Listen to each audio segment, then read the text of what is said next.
Coinbase API 500 internal server errors signify a problem on Coinbase's side, not yours. They indicate issues like unhandled exceptions, database overloads, or problems with third-party integrations. While the error message is often generic internal server error, Coinbase provides error IDs in logs to help their support diagnose the issue. Due to infrastructure improvements, 500 errors have decreased, but they still occur, especially during peak trading times. Coinbase enforces strict rate limits to prevent abuse and maintain API stability. Exceeding these limits results in a 429 too many requests error. However, if not handled properly, repeated rate limit violations can escalate and contribute to 500 errors on Coinbase's servers. Most endpoints have a limit of 10,000 requests per hour, with higher limits available for paid tiers like Coinbase Pro. Monitor your API usage to avoid exceeding these limits. Retry logic is crucial for handling transient errors like 500s and rate limits. It involves automatically resending failed requests after a delay. This prevents your application from crashing and gives servers time to recover.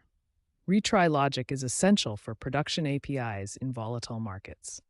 Exponential backoff involves starting with a short delay, such as 1 second, and doubling the delay with each retry attempt, like 1 second, then 2, then 4, up to a maximum like 60 seconds.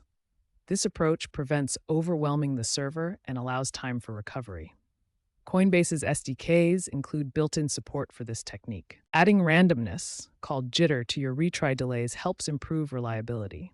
Instead of retrying exactly at 1 second, 2 seconds, 4 seconds, add a small random value like plus or minus 0.5 seconds. Without jitter, retries happen at exact intervals, potentially overwhelming the server if many clients retry simultaneously. With jitter, the delays become randomized, like 1.2 seconds, 1.8 seconds, 4.3 seconds. This spreads out the retry attempts. By distributing the load, jitter prevents multiple clients from overloading the server at once, improving overall reliability. Circuit breakers prevent cascading failures by temporarily halting retries when the error rate exceeds a threshold, such as 50% of requests failing. This stops your application from overwhelming a failing server. When the error rate exceeds a threshold like 50% of requests failing, the circuit breaker halts all retries to prevent your application from continuously hammering a failing server. Circuit breakers operate in 3 states.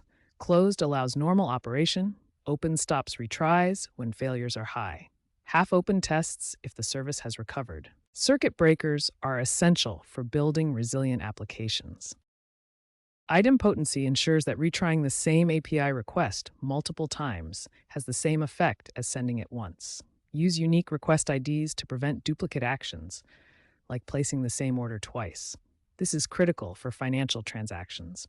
Monitor your API request success rates and error logs to stay informed about performance. Use dedicated tools to track rate limit usage and spot potential issues before they cause problems. Coinbase is adopting AI-driven monitoring systems that can predict and prevent rate limit breaches through predictive analytics. This proactive approach to error handling ensures your application remains stable and reliable, even during high-volume periods.